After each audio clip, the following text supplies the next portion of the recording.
ភាពភ័យខ្លាចរបស់ខ្ញុំធំបំផុតនៅក្នុងជីវិតមួយហ្នឹងគឺនៅពេលដែលខ្ញុំចាស់ទៅខ្ញុំមើលជីវិតរបស់ខ្លួនឯងមកក្រោយវិញគឺមានតែពាក្យស្ដាយក្រោយគឺមានតែពាក្យថាចង់ទាញពេលវេលាថយក្រោយដើម្បីផ្លាស់ប្ដូរបែបនេះផ្លាស់ប្ដូរបែបនេះព្រោះខ្ញុំគិតថាបើយើងជ្រុលតែរស់នៅលើផែនដីហើយយើងជ្រុលតែជួបរឿងដែលខកចិត្តជួបរឿងដែលពិបាកជួបការបាត់បង់ជួបបែបនេះជួបបែបនោះបើយើងនៅលើនឹងដដែលយើងជួបរឿងនឹងដដែលហេតុអីមិនយើងយកពេលវេលាទាំងអស់ហ្នឹងមកធ្វើអ្វីមួយបង្កើតអ្វីមួយយ៉ាងហោចណាស់កុំឲ្យជីវិតមួយហ្នឹងចាយពេលវេលាទៅដោយអ្នកគ្នាពោពេញដោយពាក្យស្ដាយក្រោយពេលវេលាសម្រាប់ខ្ញុំគឺមានតម្លៃខ្លាំងមែនទែនពេលវេលាតែផុតអីហើយយើងអត់អាចទៅសេរីអីបានទេហើយអ្វីសំខាន់ហ្នឹងគឺយើងអត់អាចនៅក្មេងអញ្ចឹងទេហើយខ្ញុំនិយាយហ្នឹងមិនមែនមានន័យថាបើខ្ញុំខ្លាចចាស់ឬក៏អីទេណូតែអ្វីដែលខ្ញុំខ្លាចហ្នឹងគឺខ្លាចនៅពេលដែលខ្ញុំចំណាយពេលវេលាទាំងអស់ហ្នឹងហើយបកក្រោយមកវិញខ្ញុំគិតថាតើខ្ញុំរស់នៅដើម្បីអីតើខ្ញុំបានធ្វើគេខ្លះតើខ្ញុំមានស្គាល់ខ្លួនឯងអត់តើខ្ញុំមានធ្វើអីដែលខ្ញុំស្រឡាញ់អត់សិនតែយើងមានពេលវេលា1លានឆ្នាំនៅលើផែនដីហ្នឹងខ្ញុំអត់ថាយ៉ាវាមានពេលច្រើនយើងចង់ចាប់ផ្ដើមពេលណាក៏បានបើយើងមានពេលវេលាតែអត់ច្រើនមែនទេអ្នកគ្នាហេតុអីបើយើងចំណាយពេលពីមួយថ្ងៃទៅមួយថ្ងៃដោយគិតពីរឿងអតីតកាលស្អប់ខ្លួនឯង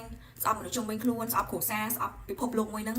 អុយបើយើងនៅលើហ្នឹងដដែលហើយយើងធ្វើចឹងដើម្បីអី you know វីដេអូមួយនេះគឺខ្ញុំនឹងចែករំលែក mindset ការគិតមួយចំនួនទៅកាន់អ្នកគ្នាដើម្បីឲ្យអ្នកគ្នាអត់មានពាក្យថាស្ដាយក្រោយនៅពេលដែលគ្នាចាស់ទៅអត់មានពាក្យថាអូខ្ញុំចង់ឲ្យពេលវេលាត្រឡប់ក្រោយដើម្បីខ្ញុំបានធ្វើរឿងនេះបើសិនជាយើងរស់នៅក្នុងជីវិតមួយដែលយើងចាំតែស្ដាយក្រោយគឺយើងចំណាយពេលវេលាចំណាយជីវិតរបស់យើងអត់ប្រយោជន៍ខ្លាំងមែនទែនហើយមួយទៀតយើងអត់ដឹងទេថាតើនៅពេលដែលយើងស្គាល់ខ្លួនឯងនេះនៅពេលដែលយើងស្រឡាញ់ខ្លួនឯងនេះតើយើងមានសមត្ថភាពអីគេមានឥទ្ធិពលប៉ុណ្ណានៅក្នុងពិភពលោកមួយហ្នឹងតើយើងអាចជួយគេបានច្រើនប៉ុណ្ណាតាមរយៈ potential របស់យើងខ្ញុំនិយាយកន្លែងហ្នឹងមនុស្សមួយចំនួនគឺគាត់នឹងមានអារម្មណ៍ថាហ៎មានន័យថាម៉េចមានន័យថាគាត់អាចជួយគេបានគាត់អាចធ្វើអីគេមួយបានបើសិនជាអ្នកគ្នាគិតថាអូអ្នកគ្នារស់នៅគឺគាត់តែធ្វើការរលុយមានគ្រួសារបង្កើតកូនហើយតែប៉ុណ្្នឹងគឺអ្នកគ្នាគិត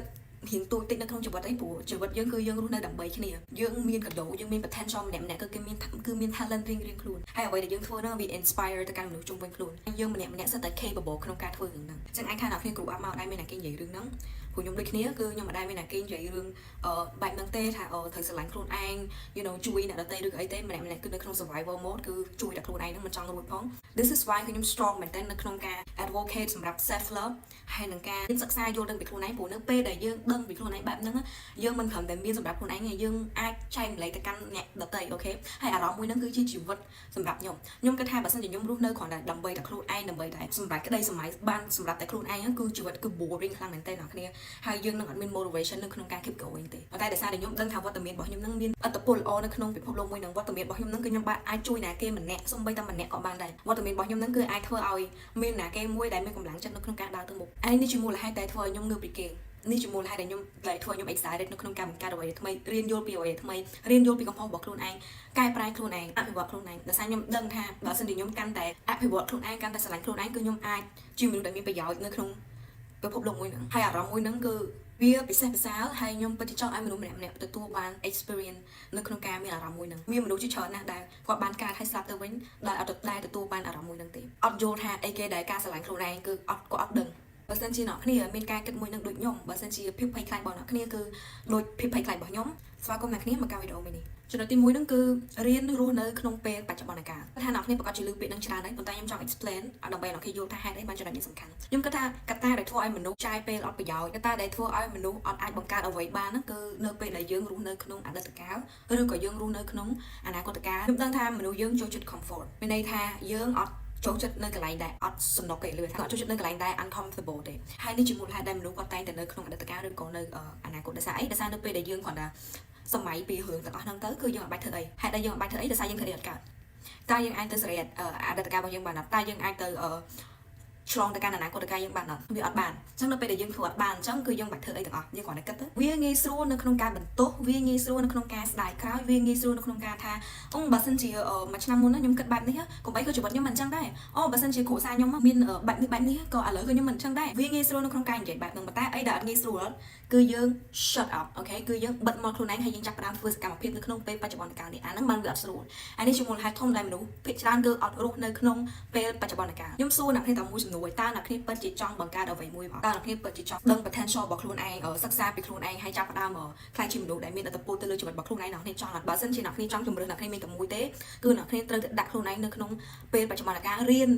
រស់នៅក្នុងពេលបច្ចុប្បន្នកាលហើយ shut up ចំពោះ អតីតកាលរបស់អ្នកគ្នាខ្ញុំអត់ខ្វល់ថាពីមុនអ្នកគ្នាជាប់ធ្លាប់ជួបរឿងអីគេទេអូខេបើសិនជាអ្នកគ្នាតែងតែមានគំនិត victim គាត់ថាខ្ញុំធ្វើមកយកបានទៅដោយសារខ្ញុំអត់មានអានេះផងខ្ញុំអត់មានអានេះផងខ្ញុំអត់ចេះកន្លែងហ្នឹងផងខ្ញុំធ្វើវីដេអូមែនខ្ញុំធ្វើអត់បានដោយសារខ្ញុំអត់ចេះ edit ផង listen ខ្ញុំគិតថាមនុស្សដែលមានការគិតបែបនេះគឺអ្នកគ្នាអត់សូវចេញក្រៅអូខេ like ឥឡូវអ្នកគ្នាសាកចេញក្រៅអូខេចេញក្រៅផ្ទះអ្នកគ្នាឬក៏ទៅកន្លែងណាក៏បានដែរហើយអ្នកគ្នាselect មនុស្សម្នាក់ហើយសួរគេថាបងតើជីវិតបងឯងបែងធ្លាប់ឆ្លងកាត់រឿងរ៉ាវលំបាកអីគេខ្លះសួរ 100% អ្នកណាគេក៏ធ្លាប់ជួបរឿងលំបាកដែរ 100% អ្នកគេក៏ធ្លាប់មិនស្រួលទុកលំបាករបស់គេហ្នឹងណាធំជាងទុកលំបាករបស់អ្នកគ្នានឹង100ដងប៉ុន្តែអ្នកគ្នាមើលឃើញដោយសារអ្នកគ្នា focus តែលើអ្វីដែលខ្លួនឯងធ្លាប់ឆ្លងកាត់ focus ទៅលើអាភាពអវិជ្ជមានទៅលើជីវិតរបស់ខ្លួនឯងហើយអ្នកគ្នាអត់គិតថាតើមានរឿងអីគេកើតឡើងនៅក្នុងពិភពលោកមួយហ្នឹងអ្នកគ្នាគួរតែនិយាយថាអ្នកគ្នាអរគុណនៅក្នុងជីវិតមួយហ្នឹងទៅដែលអ្នកគ្នាមានទៅត្រូវនៅក្នុងប្រទេសមួយដែលកំពុងតែមានសង្គ្រាមកាហ្សាកំពុងតែទម្លាក់គ្រាប់បែកមនុស្សកំពុងតែអត់មានអីញ៉ាំអ្នកគ្នាដឹងអត់ហើយជាអ្នកដឹងឯងដោយសារអ្នកគ្នាអត់ស្វែងយល់អត់ទៅ connect ជាមួយនឹងពិភពលោកខាងក្រៅអ្នកគ្នាកំពុងតែលងជាមួយនឹងអតីតកាលរបស់ខ្លួនឯងរឿងរ៉ាវរបស់ខ្លួនឯងច្រើនពេកតែអ្នកគ្នារឿងមួយបើសិនជាអ្នកគ្នាមាន mindset ជាងគេ mindset ជាងគេនេះគេវាថាឧទាហរណ៍ខ្ញុំមកពិបាកហើយបញ្ហារបស់ខ្ញុំហ្នឹងគឺពិបាកជាងគេអត់មានណាគេយល់ពីអារម្មណ៍ខ្ញុំអត់មានណាគេឆ្លងកាត់រឿងហ្នឹងដូចខ្ញុំទេខ្ញុំពិបាកជាងគេដោយសារតែក្នុងគ្រួសារខ្ញុំបែបនេះសិនពាក្យជាងគេហ្នឹងបើសិនជាយើងមានណា 100% គឺអ្នកនេះខុសទាំងការគិតវិជ្ជមានទៅលើខ្លួនឯងឬក៏អវិជ្ជមានទៅលើខ្លួនឯងបើសិនអ្នកនេះគិតថាអ្នកនេះជាងគេគឺអ្នកនេះខុសទោះបីជាអ្នកនេះស្អាតប៉ុណ្ណាក៏ដោយក៏វាតែងតែមានអ្នកដែលស្អាតជាងអ្នកនេះអាចស្អាតជាងគេទេទោះបីជាអ្នកនេះបកកាយឆ្លាតប៉ុណ្ណាក៏ដោយក៏វាតែងតែមានអ្នកដែលបកកាយឆ្លាតជាងអ្នកនេះទោះបីជាអ្នកនេះគិតថាជីវិតអ្នកនេះកំសត់ពិបាកជាងគេក៏ដោយក៏វាតែងតែមានអ្នកដែលមានជីវិតដែលពិបាកជាងអ្នកនេះ so be humble អូខេកុំគិតថាខ្លួនឯងនឹងគាត់បើជាងគេឬក៏ជួបរឿងដែលពិបាកជាងគេនៅលើពិភពលោកហ្នឹងអូខេអ្នកគ្នាអត់សំខាន់ដល់ថ្នាក់មកពិភពលោកហ្នឹងគឺមានតែអ្នកគ្នាទេដែលមានទុកលំបាកអូខេរៀនមើលទៅលើជីវិតខាងក្រៅផងរាប់អានមនុស្សថ្មីហើយរៀនស្ដាប់គេផងពួកមនុស្សដែល victim គឺអត់សូវចូលចិត្តស្ដាប់គេចូលចិត្តនិយាយចូលចិត្តរ៉ាយរ៉ាប់ចូលចិត្តប្រាប់និយាយពីទុកលំបាករបស់ខ្លួនឯងបែបនេះខ្ញុំមកបើសិនជាម្នាក់នេះមិនធ្វើចឹងដាក់ខ្ញុំឥឡូវខ្ញុំដល់ណាបាត់ហើយខ្ញុំមិននៅចឹងទេចូលចិត្តនិយាយប៉ុន្តែចូលចិត្តស្ដាប់ពេកខ្ញុំចង់ challenge ឲ្យអ្នកគ្នាចេះស្ដាប់រឿងគេចូលទៅនិយាយមួយគេហើយស្ដាប់រឿងគេអ្នកគ្នានឹងដឹងថាបញ្ហារបស់អ្នកគ្នាគឺប៉ុណ្ណេះអូខេខ្ញុំចាំពេលមួយកាលខ្ញុំរៀនថ្នាក់ទី7ហើយខ្ញុំកើតទៅជីក្រែងអ្នកគ្នាមេជើងខ្ញុំកើតទៅជីក្រែងមានន័យថាកញ្ចក់ដល់វាចាក់សាច់ហើយដោយសារតែខ្ញុំខ្លាចមកជុលខ្ញុំអត់ហ៊ានទៅឲ្យគេកាត់សាច់ឬក៏អីខ្ញុំខ្លាចឈឺអញ្ចឹងទុកកញ្ចក់ហ្នឹងគឺទុកវាឡើងហោមឡើងជើងខ្ញុំហោមស្ពូលខ្លាំងមែនតើហ្មងឡើងទ្រាំលេងបានហ្នឹងប៉ាខ្ញុំគាត់យកខ្ញុំទៅពេទ្យហើយមុននឹងពេលខ្ញុំទៅពេទ្យហ្នឹងដល់ខ្ញុំគិតមិនខ្ចខ្ញុំគិតថាចេះមកពិភពលោកហ្នឹងគឺអត់មានណាគេជួបបញ្ហាដូចខ្ញុំទេជើងខ្ញុំកញ្ចក់ខ្ញុំចាក់មេជើងខ្ញុំឈឺខ្លាំងណាស់ខ្ញុំពិបាកដើរខ្ញុំពិបាកធ្វើអ្វីទាំងអស់ជើងខ្ញុំហោមស្ពូលអត់មានណាគេមានទុកលំបាកនឹងជាងខ្ញុំទេអានេះជា mindset ដែលខ្ញុំនៅថ្នាក់ទី7ដូចជាអាយុ3 13 2 13ប៉ុណ្ណឹងឯងរឿងមួយដែលធ្វើឲ្យខ្ញុំ humble រហូតដល់រាល់ថ្ងៃនៅពេលដែលប៉ាខ្ញុំក៏យកខ្ញុំទៅពេទ្យហើយពេទ្យហ្នឹងដូចជាពេទ្យកុមារពេទ្យគុណតែបុផាតែពេទ្យកុមារហើយខ្ញុំគិតថាអត់មានមកពេទ្យហ្នឹងគឺអត់មានណាគេដែលមានជំងឺដូចខ្ញុំគឺជាអ្នកដែលមានជំងឺធំជាងគេពិបាកជាងគេដល់ moment ដែលប៉ាខ្ញុំនាំខ្ញុំទៅដល់ពេទ្យកុមារហ្នឹង I shut up អូខេខ្ញុំបិទមាត់ឲ្យឆឹងខ្ញុំអត់មាននិយាយអីគេទាំងអស់មូលហេតុអីគេអត់ដល់ពេលខ្ញុំចូលទៅដល់ពេទ្យខ្ញុំនិយាយមែនជំងឺស្អីក៏មានដែរហើយដល់ពេលខ្ញុំទៅដល់ហ្នឹងគឺខ្ញុំឃើញជំងឺខ្លួនឯងនេះប្រព័ន្ធនៃជំងឺគេអូខេអ្នកខ្លះអស់ក្បាលមកចំហៀងអ្នកខ្លះអត់មានដៃអត់មានជើងអ្នកខ្លះកើតមហារីកអីចឹងទៅអ្នកខ្លះហៅមុខស្ពូលអញ្ចឹងទៅអ្នកខ្លះខ្វាក់ភ្នែកអីចឹងទៅអ្នកខ្លះដាក់អុកស៊ីហ្សែនបានគាត់មានខ្យល់ដកដង្ហើមអីចឹងទៅខ្ញុំ humble ដល់ហ្នឹងចឹងបើសិនជាអ្នកនេះចង់ humble ណាអ្នកនេះចង់គិតថាចង់ទៅរកណាគេដែលពិបាកវេទនាជាងអ្នកនេះទៅពេទ្យខ្ញុំគិតថាមន្ទីរពេទ្យគឺជាកន្លែងដែលធ្វើឲ្យយើង humble ហើយកុំទៅមន្ទីរពេទ្យថ្លៃទៅមន្ទីរពេទ្យដែលពេទ្យកុមារពេទ្យគុណតែបុផាពេទ្យអីក៏ដោយដែលអត់យកថ្លៃអីចឹងអ្នកនេះចូលទៅអ្នកនេះនឹងឃើញ and you will shut up about your problem ថាទៅខ្ញុំនៅវ័យពី13 10អញ្ចឹងវាសមហេតុផលដែលខ្ញុំអត់ទាន់ជាមានការគិតរបៀបថាចាស់ទុំអីម៉ានេះខ្ញុំរបៀបគិតថាអូខ្ញុំនៅវ័យប៉ុណ្ណឹងគឺកំពុងតែវ័យដែលគិតតែពីខ្លួនឯងណាចុះបើយើងចូលវ័យ20ហើយយើងចូលវ័យដែលលែងជាកូនក្មេងលែងជា teenager ហើយតែយើងចង់មាន mindset ហ្នឹងនៅជាប់ខ្លួនដល់អង្កលរៀនរស់នៅក្នុងពេលបច្ចុប្បន្នអង្កលរៀនមើលថាចំនួនដែលពាក្យថាអូខ្ញុំអត់មានអានេះអូខ្ញុំចង់កែប្រែអានេះអូខ្ញុំចង់ចេះខ្ញុំចង់ចោះអាអីដែលអ្នកគ្នាអាច control បានហ្នឹងមកមើលថាឥឡូវហ្នឹងតើអ្នកគ្នាមានអីគេតើអ្នកគ្នាមានគេសំបីអ្នកគ្នាមានដៃមានជើងភ្នែកអ្នកគ្នានឹងមើលឃើញអ្នកគ្នានឹងមានជីវិត healthy ធម្មតាដែលអាចដកដង្ហើមបានធម្មតាគួរតែអរគុណអូខេរៀនអរគុណទៅលើអ្វីដែលយើងមានព្រោះខ្ញុំដូចខ្ញុំនិយាយក្នុងវីដេអូដំបូងនៃ YouTube របស់ខ្ញុំថៃបានវាសំខាន់នៅក្នុងការគិតវិជ្ជមានថៃបានវាសំខាន់នៅក្នុងការ grateful អរគុណទៅលើអ្វីដែលយើងមានដោយសារតែនៅពេលដែលយើងធ្វើបែបហ្នឹងគឺអាចយើងមើលឃើញថាអូចឹងខ្ញុំមានបែបនេះចឹងខ្ញុំអាចធ្វើបែបនេះយើងអាចចាប់ផ្ដើមធ្វើអ្វីមួយបានប្រើប្រាស់ អ្វីដែលយើងមាននេះបើសិនអ្នកគ្នាមានដៃអ្នកគ្នាអាចប្រើប្រាស់ដៃរបស់អ្នកគ្នាបានអូខេអញ្ចឹងយើងចាប់ផ្ដើមមើលឃើញពីអ្វីដែលយើងមានហើយយើងប្រើប្រាស់អ្វីដែលយើងមាននឹងទៅបង្កើតអ្វីមួយទូចក៏ដោយធំក៏ដោយប៉ុណ្ណាក៏ដោយតែសំខាន់យើងធ្វើអ្វីមួយអូខេនេះជាផលវិជ្ជមានផលដែលយើងគួរតែគិតវិជ្ជមានមិនមែនគ្រាន់តែយើងនិយាយថាអូគិតវិជ្ជមានអូ gratitude អូអរគុណហើយយើងអត់ធ្វើអី you know វាគ្រាន់តែជា tool មួយដែលធ្វើឲ្យមនុស្សយើង focus ទៅលើបច្ចុប្បន្នកាលនៅពេលដែលយើង focus ទៅលើបច្ចុប្បន្នកាលគឺយើងឃើញតែអ្វីដែលអាចទៅរួចគឺយើងឃើញតែផ្លូវចេញផ្លូវដើរទៅមុខទៀតព្រោះយើងអាចឃើញអាឱកាសអ្វីដែលយើងមានអីហ្នឹងហើយបង្កើតទៅលើអ្វីមួយបានទេបើសិនជាយើងរស់នៅក្នុងអតីតកាលឬក៏អនាគតកាលដែលយើងអាចធ្វើអីគេបានហើយឈប់រត់គេចពីខ្លួនឯងរៀនទទួលខុសត្រូវទៅលើជីវិតរបស់ខ្លួនឯងអូខេរៀនមើលថាយើងមានអីគេចាប់ផ្ដើមធ្វើអីគេមួយមិនបាច់ទៅបង្កើត nuclear ទេអូខេ maybe ចាប់ផ្ដើមទិញសភៅរៀនអានសភៅ maybe ចាប់ផ្ដើម take care ទៅលើ skin care ឬក៏ make up អីតិចតួចទៅចាប់ផ្ដើមវិនិយោគទៅលើរូបរាងរបស់ខ្លួនឯងមើលថាតើយើងសមអីស្លៀកពាក់មិនឲ្យសមជាមួយយើងហើយតែពេលថាចាប់ផ្ដើមគឺយើងចាប់ផ្ដើមបានគ្រប់ពេលវេលាទាំងអស់បានគ្រប់យ៉ាង maybe ឈប់ complain ទៅលើជីវិតរបស់ខ្លួនឯង maybe ឈប់រំលឹករឿងអតីតកាលរបស់អ្នកគ្នាដែលគ្នាធ្វើអីអត់បានរឿងទាំងអស់ហ្នឹងឯងដែលយើងគួរតែចាប់ផ្ដើមអូខេបើសិនជាអ្នកគ្នាអត់ចង់ចំណាយពេលវេលាចំណាយជីវិតរបស់អ្នកគ្នានឹងអត់ប្រយោជន៍បើសិនជាអ្នកគ្នាថាអត់ទេខ្ញុំអត់ចង់ធ្វើទាំងអស់ហ្នឹងខ្ញុំចង់ complain អូខេ complain ទៅហើយមិនបាច់មើលវីដេអូមួយហ្នឹងទេចំណុចមួយទៀតនោះគឺបើយើងចង់ចេះយើងរៀនហើយបើយើងចង់ start យើងធ្វើវាមានតែប៉ុណ្្នឹងស្ដាប់ទៅមើលទៅដូច simple មែនអត់នៅពេលដែលអ្នកឃើញក្មេងដែលកើតមកមានដៃហើយគាត់អាចសរសេរអក្សរបានដោយយកជើងគាត់ទៅសរសេរនៅពេលអ្នកឃើញបែបហ្នឹងតើអ្នកមានការគិតបែបម៉េចទៅលើឯម្នាក់ដែលគាត់អាចយកជើងមកគាត់សរសេរអក្សរបានអ្នកប្រកាសជាគិតថាចេះអូឡៃហេតុអីបើគាត់ធ្វើអញ្ចឹងបានដែរអូខ្ញុំធ្វើអញ្ចឹងអត់បានទេគឺថាយើងមើលទៅគេដែលគេសរសេរអក្សរដែលប្រើជើងរបស់គេនឹងដូចជាអ្វីមួយដែលរបៀបថាកម្រអ្វីមួយដែលរបៀបថាអស្ចារ្យឬក៏អីចឹងណា listen វាមិនជារឿងអស្ចារ្យហើយវាក៏មិនជារឿងកម្រដែរតែបើគេធ្វើអញ្ចឹងបានដោយសារគេរៀនដោយសារគេធ្វើម្ដងហើយម្ដងទៀតម្ដងហើយម្ដងទៀតរហូតដល់គេ start វាមានតែប៉ុណ្្នឹងហើយហេតុអីបើគេយកជើងទៅសរសេរដោយសារគេអត់មានដៃតែជាអ្នកគ្នាអត់មានដៃក៏អ្នកគ្នាយកជើងមកគេសរសេរអក្សរបានដែរអូខេអ្នកគ្នានិយាយថាអូយកជើង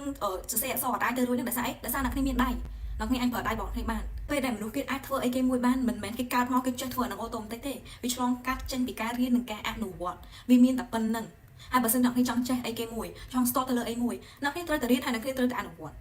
ចង់ start កាន់តែបកកែកាន់តែជំនាញអនុវត្តម្ដងហើយម្ដងទៀតម្ដងហើយម្ដងទៀត that's it អត់មានគេម្នាក់នៅលើភពលោកនឹងបកកែរឿងអីមួយគឺកាត់មកចេះនឹងដែរ no គឺគេសិតតែកាត់មកជា baby ដូចយើងតើអត់ចេះនិយាយអត់ចេះដើរអត់ចេះអីដូចយើងតើរហូតដល់ចេះដើររហូតដល់ចេះនិយាយរហូតដល់ចេះធ្វើនេះធ្វើរៀននេះធ្វើនេះធ្វើនោះសម្រាប់មនុស្សដែលគាត់អត់មានដៃហ្នឹងដោយសារគាត់មានជំរឿគាត់មានតែជើងយកមកសរសេរហ្នឹងបើមិនចឹងទេមាត់មានតែប៉ុណ្្នឹងអញ្ចឹងគាត់បើគាត់មានជំរឿគាត់ត្រូវតែធ្វើអីមានគេគាត់មានគាត់ត្រូវតែធ្វើដោយសារតែគាត់ចង់ចេះសរសេរដោយសារគាត់ចង់ធ្វើអ្វីមួយទៅលើអ្វីដែលគាត់មានគាត់បើសិនជាមនុស្ស complain ណាបើសិនគាត់ថាចេះ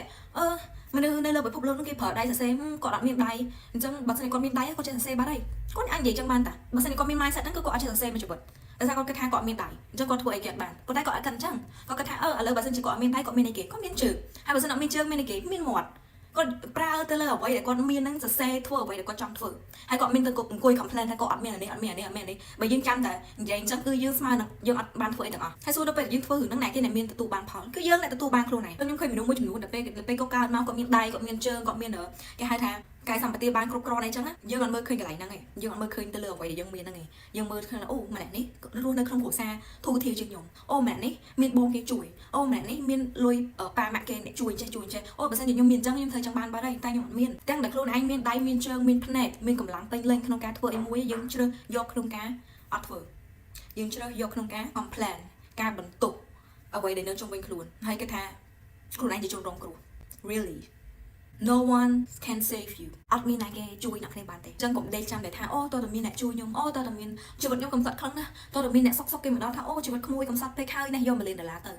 តើតើមានរឿងនឹងកើតឡើងមិនគាត់គេថាអូជីវិតគាត់មានថ្ងៃដែលផ្លាស់ប្ដូរជីវិតគាត់មានថ្ងៃដែលប្រសើរឡើងហេតុអីបើខ្ញុំនិយាយថាអត់មានអ្នកគេអាចជួយអ្នកគ្នាបានហេតុអីបើខ្ញុំនិយាយថាការរងចាំបែបហ្នឹងគឺវាជារឿងដែលអត់ប្រយោជន៍ដោយសារតែមនុស្សម្នាក់គេរកតែផ្លូវបធោជួយខ្លួនគេដែរទេអូខេដោយសារមនុស្សម្នាក់គេមានបញ្ហារបស់គេអត់មែនមានតែអ្នកគ្នាមួយដែលមានបញ្ហាហើយគេអត់មានបញ្ហាគេរស់សុខស្រួលហើយគេត្រូវតែមកជួយអ្នកគ្នាទេមនុស្សម្នាក់សិតតែមានបញ្ហាសិតតែមាន struggle សិតតែមាន upbringing ខុសគ្នាទាំងអស់បញ្ហារបស់គេអាចនឹងធំជាងយើងទៀតទៅគុំគិតថាខ្លួនឯងហ្នឹងអីគេពិបាកតែម្នាក់ឯងហើយមនុស្សដែលរស់នៅក្នុងជីវិតស្រួលហ្នឹងត្រូវតែមកជួយអ្នកគ្នាហើយមួយទៀតបើសិនជាគេចង់ជួយអ្នកគ្នាក៏អ្នកគ្នាអត់អាចគេចម្រើនបានដែរបើសិនជាអ្នកគ្នាអត់មានគំនិតនឹងជួយទៅលើខ្លួនឯងហើយលើពាក្យមួយថាគុំបរិញ្ញាមនុស្សលើថាគុំឲ្យត្រីទៅកាន់មនុស្សប៉ុន្តែបរិញ្ញាគាត់តែចេះស្ទួយត្រីដែរលើពាក្យហ្នឹងអត់លើពិភពលោកហ្នឹងអត់មានណាគេម្នាក់មានទូនាទីឬក៏កាតព្វកិច្ចក្នុងការជួយអ្នកគ្នាក្នុងការដោះស្រាយបញ្ហាគ្រប់យ៉ាង ឲ្យអ្នកគ្នានៅក្នុងជីវិតរបស់អ្នកគ្នាទេអូខេសូម្បីតែប៉ាម៉ាក់របស់អ្នកគ្នាក៏ដោយក៏គាត់មានជីវិតរៀងខ្លួនរបស់គាត់ដែរអញ្ចឹងយើងអាចនៅ complain ឲ្យចាំតែឲ្យគេចាំដោះស្រាយឲ្យយើងចាំតែឲ្យគេជួយយើងឬក៏អីទេបើមិនតែយើងមានដៃមានជើងមានភ្នែកមើលឃើញដកដង្ហើមបានអត់មានដេកនៅក្រែពេទ្យគឺយើងអាចធ្វើអ្វីបានទាំងអស់គឺយើងអាចមានអត្តពលក្នុងការ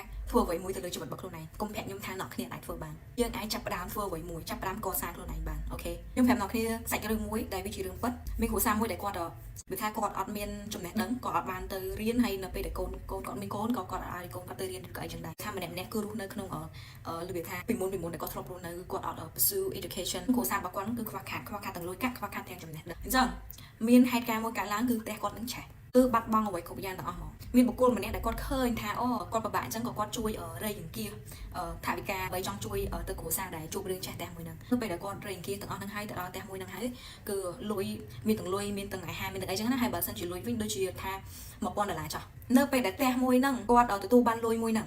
what happened គឺគាត់ដឹងថាតើគាត់គួរតែធ្វើមកចំពោះលុយហ្នឹងគាត់ដឹងថាតើគាត់គួរតែប្រើលុយហ្នឹងបែបម៉េចដើម្បីឲ្យវាបង្កើតបានជាមុខរបរឬក៏បង្កើតបានជាលុយឬក៏ធ្វើម៉េចដើម្បីឲ្យលុយហ្នឹងជួយគាត់បានហ្នឹងគឺគាត់អត់ដឹងសម្រាប់ខ្ញុំគឺវាសមហេតុផលដែលគាត់អត់ដឹងដោយសារតែទី1គឺគាត់អត់ដែរមានលុយច្រើនអញ្ចឹងទី2គឺគាត់អត់មានគេហៅថាចំណេះដឹងអត់មានគេហៅថាគ្រឹះនៅក្នុងការរៀនយល់ដឹងអំពីការកាន់កាប់លុយឬក៏យើងគួរតែធ្វើយកលុយទៅធ្វើមិនដើម្បីឲ្យវាមានប្រយោជន៍គឺគាត់អ្វីដែលគាត់ដឹងគឺគាត់ដឹងតែត្រឹមថាថ្ងៃរកតែបាយញ៉ាំធ្វើមិនឲ្យគ្រប់ពេលខ្លះអត់គ្រប់ផងហើយបើសិនមានលុយយកទៅលេងល្បែងឬក៏អីចឹងទៅអានេះគឺជាអ្វីដែលគាត់ grow up មកគាត់ដឹងតែប៉ុណ្្នឹងហើយគាត់នៅតែធ្វើតែប៉ុណ្្នឹងអញ្ចឹង what happen នៅពេលដែលគាត់មានសុខគាត់មានលុយ$1000ខ្ញុំទទួលបានដំណឹងមួយថាសមាជិកនៅក្នុងគ្រួសារមួយហ្នឹងគឺយកលុយហ្នឹងទៅលេងល្បែងអស់ហើយលេង so សំណួរសួរថា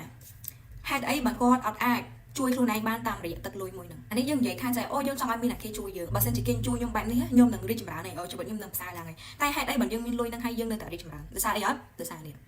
ទីយើងតែមាន mindset អវិជ្ជមាន mindset មួយដែលអត់មានភាពរីកចម្រើន mindset មួយដែលតែងតែបន្ទោសបែបនេះបន្ទោសបែបនោះហើយអត់ take responsibility អត់ទទួលខុសត្រូវទៅលើជីវិតរបស់ខ្លួនឯងមិនថាគេជួយអ្នកគ្នាប៉ុណ្ណាក៏ដោយក៏អ្នកគ្នាអត់មានថ្ងៃរីកចម្រើនបានដែរហើយនេះជាឧទាហរណ៍នៅក្នុងជីវិតពិតដកស្រង់ចេញពីរឿងពិត and that's why ខ្ញុំចង់ឲ្យអ្នកគ្នាជប់មានគំនិតមួយថាខ្ញុំចង់ឲ្យគេជួយទោះគេជួយអ្នកគ្នាមិនក៏ដោយក៏អ្នកគ្នាអាចទៅចម្រើនបានដែរពីព្រោះមានតែអ្នកគ្នាទេដែលអាចជួយខ្លួនឯងបានហើយវាចាប់ផ្ដើមចេញពីកន្លែងនេះទៀតខ្ញុំចង់ចែកម្លែកអ្នកគ្នាអំពីពេលវេលាដឹងថាមនុស្សភាគច្រើនតែគិតថាពេលវេលាហ្នឹងវាចេះវាថាអានេះបច្ចុប្បន្នកាលអានេះអតីតកាលអានេះអនាគតកាលអញ្ចឹងទៅនិយាយទៅពេលវេលាវា linear អញ្ចឹងមនុស្សភាគច្រើនគិតថាអញ្ចឹងណាបើខ្ញុំចង់ប្រាប់អ្នកគ្នាថាវាអត់មានអតីតកាលវាក៏អត់មានអនាគតកាលដែរអូខេអ្វីដែលយើងមានឥឡូវហ្នឹងគឺបច្ចុប្បន្នកាលអានេះជាអ្វីដែលយើងមាន and that's it ซึ่งខ្ញុំអាច describe បានដើម្បីឲ្យងាយស្រួលគឺវាអត់ចេះទេតែវាចេះវាមូលចេះ visual call ណាគ្នា visual call ដូចរដូវកាលរបស់យើងចឹងវាមានរដូវកាលភ្លៀងវាមានរដូវកាលក្តៅហើយភ្លៀងហើយក្តៅដល់ពេលនៅស្រុកគេវាមានសឹកឈើជ្រុះវាមាន summer វាមានអីចឹងទៅគឺអ្វីគ្រប់យ៉ាងវាមូលចេះ cycle ដូចប្រាក់ទឹកយើងដូចគ្នាអូខេចឹងប្រាក់ទឹកវាមានប្រាក់ទឹករះហើយលិចហើយរះហើយលិចអីចឹងទៅអញ្ចឹងជីវិតយើងគឺដូចគ្នាវាមានថារស់នៅអញ្ចឹងសិនទៅហើយដល់ពេលដែលយើងវាថាវ័យរបស់យើងឬក៏ពេលវេលារបស់យើងឆ្នាំនេះយើងទទួលបានរឿងនេះអត្ថន័យរបស់ខ្ញុំហ្នឹងគឺខ្ញុំចង់ប្រាប់អ្នកគ្នាថាអ្វីគ្រប់យ៉ាងគឺវាចាប់ផ្ដើមចេញពីបច្ចុប្បន្នកាលនេះទៅវាមានពេលណាមួយដែលល្អ perfect នៅក្នុងការចាប់ផ្ដើមវាមានពេលវេលាណាមួយដែលតមួយខែទៀតឬក៏មួយឆ្នាំទៀតទៅអ្នកគ្នាសុកនៅពីដេកមកខ្ញុំដឹងខ្ញុំស្គាល់ខ្លួនឯងនោះវាអត់ទេវាចាប់ផ្ដើមពីឥឡូវនេះទៅឥឡូវនេះ present moment នេះហេតុអីបើខ្ញុំយកកន្លែងហ្នឹងមកនិយាយគឺខ្ញុំចង់ប្រាប់អ្នកគ្នាថាបើសិនជាអ្នកគ្នាចង់ចាប់ផ្ដើមកែប្រែជីវិតរបស់ខ្លួនឯងចង់ចាប់ផ្ដើមពីវត្តខ្លួនឯងចង់ឲ្យខ្លួនឯងខ្លាចជាមនុស្សដែលប្រសើរអីចឹងណាអ្នកគ្នាត្រូវចាប់ផ្ដើមពីឥឡូវហ្នឹងហើយកែប្រែខ្លួនឯងពីឥឡូវហ្នឹងកែប្រែអា circle របស់យើងនេះឧទាហរណ៍ថាចេះអានេះយើងអូខេអញ្ចឹងខ្ញុំគុំវងមូលមួយដែលតំណាងឲ្យអ្នកគ្នាអញ្ចឹងឧទាហរណ៍អានេះគឺអ្នកគ្នាងើបពីគេងមកហើយអានេះពេលវេលារបស់អ្នកគ្នាអញ្ចឹងតើពេលវេលា24ម៉ោងរបស់អ្នកគ្នានេះអា circle របស់អ្នកគ្នាហ្នឹងវាបែបម៉េចឧទាហរណ៍អ្នកគ្នាងើបពីគេងហើយអ្នកគ្នាទៅធ្វើការគាត់ទៅអ្នកគ្នាជួបមិត្តភក្តិអ្នកគ្នានិយាយដើមគេ for example ហើយអ្នកគ្នាមកផ្ទះវិញអ្នកគ្នា